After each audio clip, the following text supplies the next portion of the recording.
Verona, mjini ni shule part 10. Nilivyotoka Arusha nikaja moja kwa moja hadi benki kwa Maureen, nikaeka mahela yote yale mezani kwake.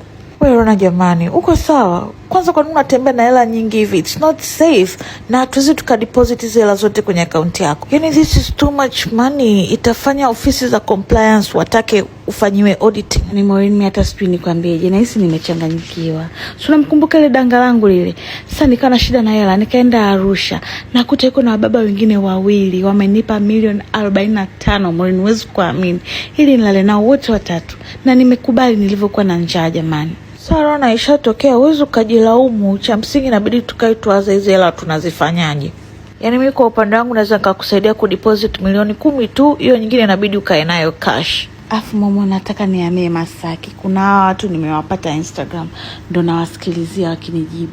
Oh my God, I'm so happy for you. Afadhali utoke kule Uswahilini, sio hadhi yako. Sasa na wale mashosti zako vipi, itakuwaje? Hatuongei, tumegombana, kwa mimi na hama kivyangu, wao wamekataa. Baada ya siku 2 kweli nilipata nyumba Masaki. Gilbert na Maureen walikuja kunisaidia kufungasha. Wakati tunafungasha, Maureen akasema anaenda chooni mara moja. Kumbe alinidanganya, alikuwa anaenda chumbani kwa kina Viki. Hivi nyewe mmekaa tu hamna habari, mnajua shosti yenu anahamia Masaki. You guys mnanishangaza. Hivi mnamwachaje kila kitu anapata yeye? Wanaume yeye, hela za maana yeye, kuhamia Masaki yeye. Nyie mpo tu.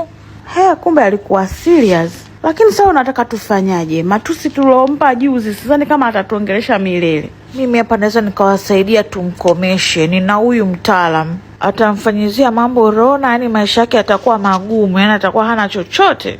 Kwenda kwa mganga Maureen, yani kama nimegombana na Rona kiasi gani, sijamchukia kiasi hicho jamani. Sio mganga, yani ni mtaalamu tu ya mambo ya asili. Nyie twendeni mtamuona. Kesho yake nilikuwa nimemaliza kuhamisha kila kitu, nikawa nimehamia kwenye ile nyumba ya Masaki. Ingawa nilikuwa bado na hasira na uchungu moyoni, nilitembea kwenye ile nyumba na kujiambia kwamba angalau sasa hivi ninasema ambapo naweza nikajitengenezea utulivu na amani. Nikawa siamini kwamba eti na mimi sasa hivi nina sebule yangu, nina jiko langu, nina chumba changu. Baadaye Gilbert alipotoka kazini akaja moja kwa moja kuniona. I'm so proud of you babe. Yani sehemu ni nzuri, inafanana na wewe sasa. Huku Maureen akampeleka Viki na Husna kwa yule mtaalamu. Walipoingia ndani, Viki na Husna wakamwambia Maureen watoke nje mara moja. Mama, mbona wewe mtaalamu mwenyewe ni mganga kabisa, ni wa kienyeji, sijui Kalumanzila. Yani Momo, kumroga Rona kwa kweli siwezi. Afu sisi hatuongee naye kwa sababu ametuboa. Lakini wewe mbona kama Maureen unamchukia ukweli kweli? Si rafiki yako yule Rona lakini. Amna guys, msinielewe vibaya. Mimi tu nilikuwa nawasaidia nyie. Kesho yake asubuhi Gilbert aliamkia kwangu. Babe, ukienda kazini naomba uni drop kanisani leo. Babe, wewe kanisani? Kulikoni? Wewe ndo uliniambia babe niwe na mahusiano na Mungu, ndo nataka nikajaribu.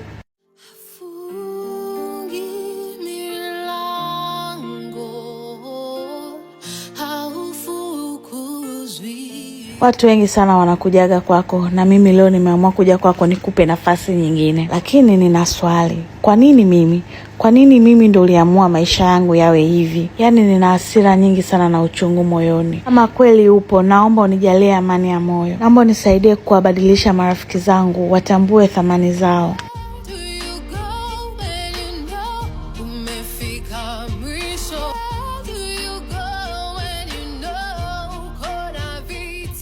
Yani baada ya kuongea hayo maneno nilihisi kama nimetua mzigo, nilijisikia mwepesi kabisa. Nakumbuka nikampigia simu Gilbert nikamwambia, babe, nimemsamehe Mungu. Sijui kama yeye amenisamehe, lakini mimi nimemsamehe. Nakumbuka Gilbert alicheka sana akaniambia, yani babe, kwanza tu ushampangia Mungu. Anyways, I'm so happy for you my love. Verona, mjini ni shule part 11. Imepita miezi 3 tangu nihame. Viki na Husna waliendelea kukaa pale pale. Hii siku walikuwa wametoka zao kazini. Yani bila unafiki nimemiss Rona jamani. Kwani tuligombana nini cha ajabu mpaka sasa hivi tusiongee? Na kweli, afu najua alikuwa anatushauri tu kwa upendo. Maana Viki, twende na ukweli, tutaishi hivi mpaka lini?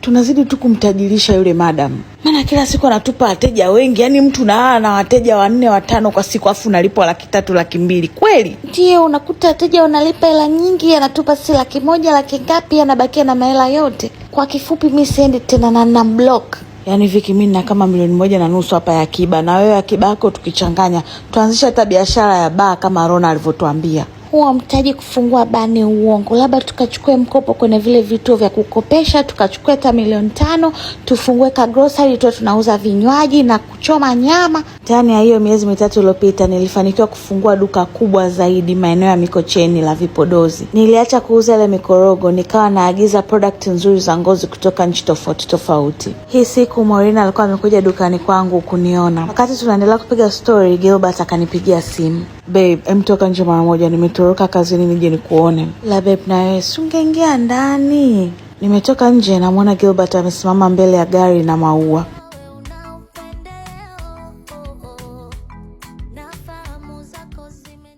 Babe, gari kweli? Wewe nimekuambiaje kuhusu kununulia vitu vikubwa? Nilijua tu Miss Independent ungelalamika. Haya basi fanya kama nimekukopesha, utanilipa baadaye. You deserve it. Unapambana sana. Nimechoka kukuona unaenda kazini na Uber kila siku. Haya ngoja nirudi kazini, nilitoroka mara moja.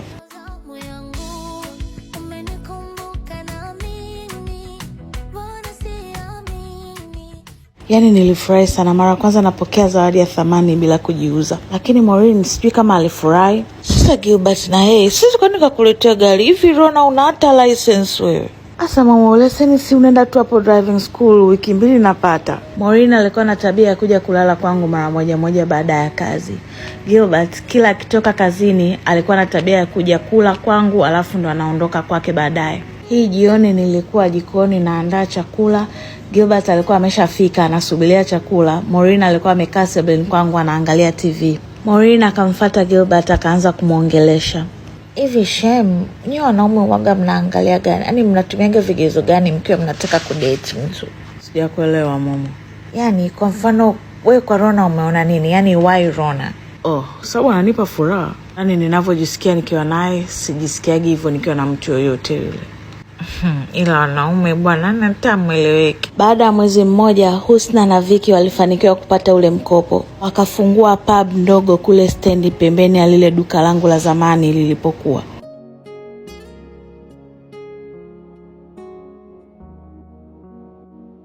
Yaani Husna tangu niache kazi kwa madam najisikia mwepesi. Yaani hela ya huku sio rahisi kama ukijiuza, lakini angalau unapata hela, yani unaitumia kwa amani, yani unajua ni hela yako. Leo ni Ijumaa usiku, Gilbert amekuja kwangu. Hii wiki nzima alikuwa ananiambia kuna harusi anataka nimsindikize weekend hii ambayo ni kesho. Kwa babe, kesho vipi? Si tunaenda wote kwenye ile harusi? Na upendeze sana maana utakutana na wafanyakazi wenzangu, familia nini. Yaani babe, unajua kabisa mimi sio mtu wa watu. Yaani wewe unajua kabisa ni hivyo na aibu. Wewe shauri yako, nitaenda kukuaibisha. Kesho yake Jumamosi ndio ilikuwa tunaenda kwenye hiyo harusi, kwa nikawa najiandaa. Gilbert aliniambia yeye atapitiliza moja kwa moja akitoka kazini. Nilipofika kwenye hiyo location nikamtafuta Gilbert nimuulize yuko wapi. Mimi nilikuwa nishafika. Babe, uko wapi? Mimi nishafika. Nishafika siku nyingi. Wewe pita tu utaniona. Nikiingia tu utaniona. Basi nikaamua kwenda ndani. Ile nasogea hivi naona mbona kama yule ni Maureen. Naingia hivi na mwana Gilbert amesimama kule mbele. Nilikuwa nishajua nini.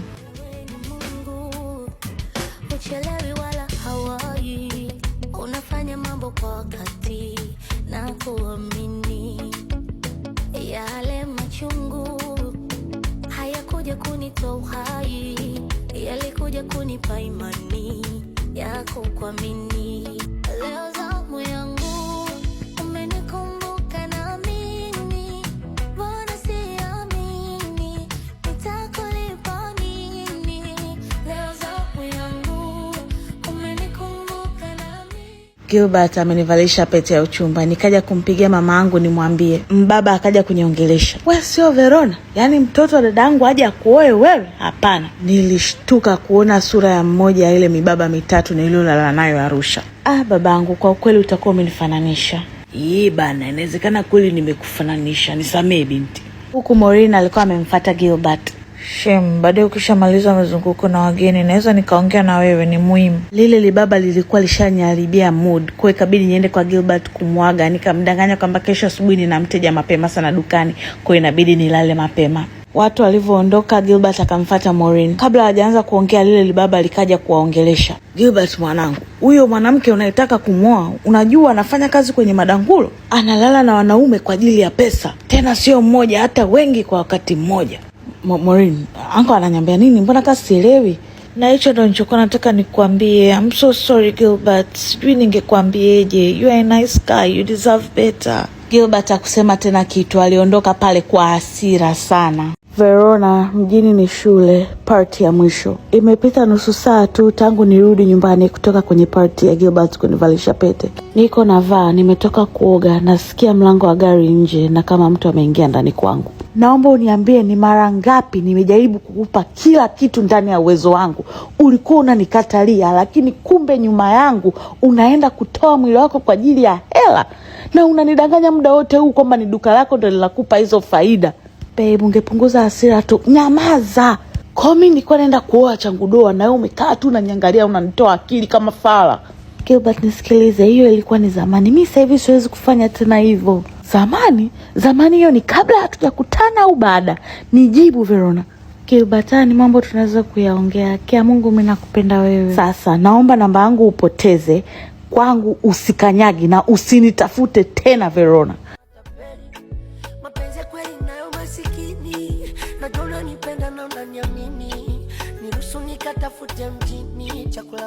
Sikuamini kwamba hivi ndio nilivyompoteza Gilbert. Nilikuwa naamini kuna siku angerudi tuyaongee. Lakini siku zilikuwa wiki.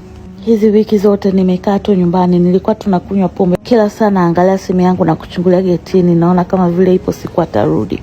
Sikuweza kufanya chochote, hata kufungua duka. Lakini baada ya wiki 2 ilibidi nijikaze nirudi dukani. Siku narudi dukani nikapitia petrol station kujaza mafuta, nikakutana na Vicky. Rona, nimekumisi. Yaani maisha yangu yamekuwa magumu sana bila wewe. Na sasa hivi nimeacha kufanya kazi kwa madam na biashara yangu. Vipi Rona, mbona uko mnyonge? Nikamwelezea kila kitu kilichonikuta wiki iliyopita. Vicky akaanza kulia na mimi. Akanikaribisha kwenye sehemu yake ya biashara, maana haikuwa mbali na hapo. Sema nilimwambia ningekuja kesho yake baada ya kufunga duka. Na kesho yake jioni nilifanikiwa kweli kwenda kwenye pub ya Husna na Vicky. I say, yani ilikuwa kama watu ambao hatujakutana miaka na miaka. Tuliongelea vitu vingi sana. Walimsema Maureen na kuniambia vitu vyote alivyokuwa anawaambia nyuma yangu. Tukamuongelea Madam Bianca na jinsi ambavyo tunawaonea huruma wale wadada wenzetu ambao bado wanafanya kazi pale.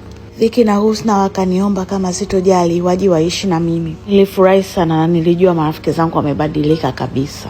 Baada ya muda walimaliza kodi yao Magomeni na wakahamia kwangu. Hii siku tulikaa sebleni tukaongea mambo makubwa sana. Vicky alikuwa anasema anataka abadilishe ile baa yao iwe club kubwa sana mjini. Mimi nikaongezea kwamba tufungue shirika kubwa linalojitegemea ili tuweze kuwasaidia mabinti wadogo wanaokuja mjini kutafuta maisha, na pia tuwaelimishe mabinti wadogo waliopitia maisha kama ya kwetu. Wote tulikubaliana, na kama baada ya mwezi hivi tulifanikiwa kufungua shirika letu dogo tukaliita Malkia. Kila mwezi tulikuwa tunafanya semina kubwa kuongea na mabinti wadogo tukidhaminiwa na serikali. Wadogo zangu, yani dunia haina huruma, dunia haijali. Mimi dada yenu mnayeona nimesimama hapa, nimepitia maisha yanayoumiza sana. Lakini nimekuja kutambua kwamba kuna wakati unafika inabidi uamue, huwezi kuendelea kutumia hiko kisingizio. Hakuna anayekuja kukuokoa. Dunia haijui kusaidia, inajua kuhukumu. Shirika letu lilikuja kuwa kubwa, serikali ilikuwa inatudhamini, tukaongea hadi kwenye mashule tofauti, tukaongea kwenye vituo vya watoto yatima, tuongee na mabinti wadogo. Biashara zetu zilikuwa, shirika letu lilikuwa, tulikuwa tunapata hela nyingi sana mpaka tukawa tunajishangaa, jamani, kumbe inawezekana. Biashara sio rahisi. Kuna muda hela ipo, kuna muda inakuwa taratibu, lakini ni bora kuliko kupata hela ya haraka haraka kutoka kwa mibaba. Weekend ilibidi niende nyumbani mara moja, maana tangu nimalize kujenga nyumba ile ya familia sikuwahi kwenda. Nilisimama nje muda mrefu sana kuiangalia. Sio kwa sababu ilikuwa kubwa sana au ilikuwa nzuri sana, lakini kwa mara ya kwanza ninajua ndugu zangu wanalala na hawanyeshewi na mvua ndani. Yani mwanangu, mjini kumekupenda. Yani kwenda tu kidogo umeshakuwa kama mzungu. Mimi na mama yangu tulikaa tuliongea muda mrefu sana. Baada ya muda wadogo zangu walikuwa wamerudi kutoka shule. Yani nilipata furaha ya ajabu kuwaona walivyopendeza kwenye uniform zao. Nikawaahidi wakimaliza shule form 5 na 6 watakuja kusomea mjini. Sikukaa muda mrefu nyumbani. Jumatatu niligeuza kurudi Dar. Nilivyorudi moja kwa moja kabla sijaenda nyumbani nilienda kanisani. Mungu, nimemmisi Gilbert. Yaani nje najitahidi kuwa na furaha, lakini ndani ya moyo naumia sana na hakuna anayenielewa. Huko aliko sijui ana hali gani, lakini naomba umsaidie. Hata kama hataweza kuwa tena na mimi, apate mwanamke atakayempenda na kumjali. Na pia nimekuja kusema asante kwa ajili ya kila kitu.